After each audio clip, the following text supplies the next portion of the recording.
የሰው ልጅ በአቅሙ ያሰበው ሁሉ ሲፈርስበት፣ የሮጠለት መንገድ ሁሉ ሲዘጋበት በአእምሮ ውስጥ የሚፈጠረው የመጀመሪያው ነገር ፍርሃት ነው። ፍርሃት ደግሞ ወደ ጥልቅ ጭንቀት ይመራናል።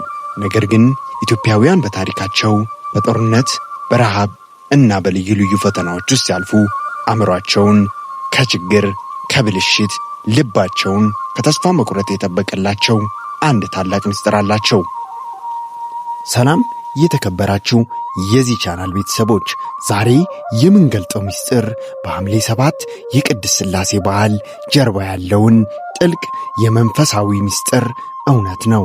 ይህንን ትምህርት በጥሞና ስታዳምጡ በውስጣችሁ ያለው ያልተመለሰ ጥያቄ፣ የከበዳችሁ የሕይወት ሸክም እንዴት በዚህ ታላቅ ቃል ኪዳን እንደሚፈታ ትረዳላችሁ።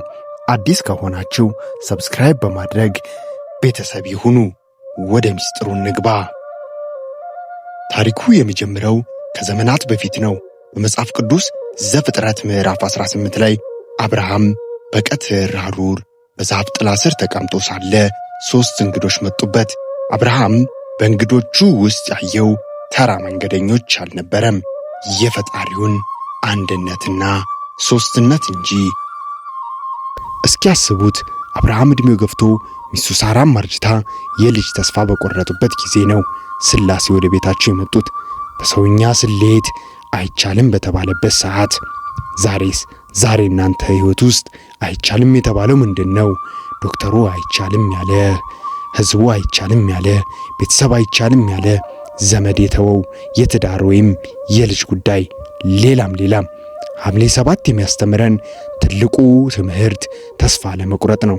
ሥላሴ የአብርሃምን ቤት በሳቅና በደስታ እንደሞሉት ዛሬም ቢሆን የሰው ልጅ የተዘነጋ በር የሚከፈትበት ያው አምላክ ነው። ሐምሌ ወር በኢትዮጵያ ልዩ ነው። ብርድ፣ ዝናብ፣ ጭጋግ ይበዛበታል።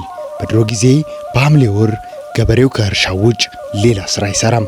ወንዞች ይሞላሉ፣ መንገዶች ይዘጋሉ። ይህ ወቅት የብቸኝነት፣ የድብር ስሜት ሊፈጠር የሚችልበት ጊዜ ነው።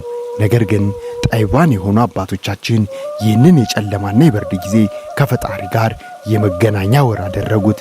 ሐምሌ 7 ሲመጣ የኢትዮጵያውያን ልብ ይሞቃል። ዝናቡን፣ ጭቃውን አቋርጦ በነጭ ነጠላ ተጠቅልሎ ቤተ ክርስቲያን ይሄዳል።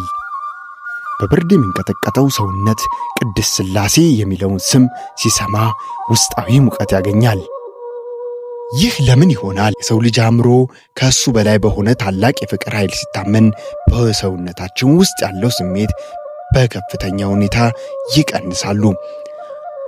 ሐምሌ 7 ለኢትዮጵያውያን የክረምት ብርሃን ነው። ጨለማውን የምናሸንፍበት፣ ተስፋችን የምናድስበት ታላቅ ቀን። በሀገራችን መሃል ሥላሴ የሚለው ቃል በየዕለቱ ከሕይወታችን ጋር የተቆራኘ ነው።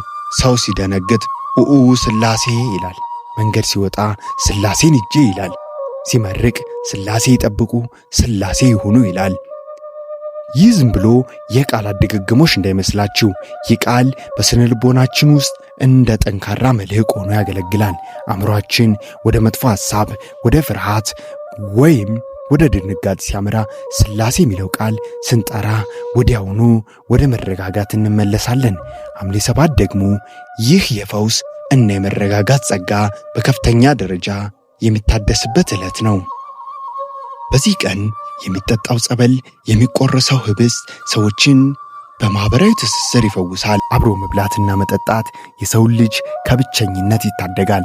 አባቶቻችን ዘመናዊ የሳይንስ ዕውቀትን ሳይማሩ በመንፈስ ቅዱስ መሪነት ሕይወታቸውን አሸንፈውበታል።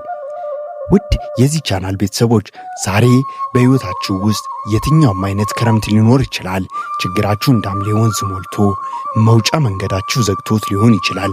ነገር ግን የሐምሌ 7ቱን አምላክ የቅድስት ሥላሴን ኪዳን አስታውሱ።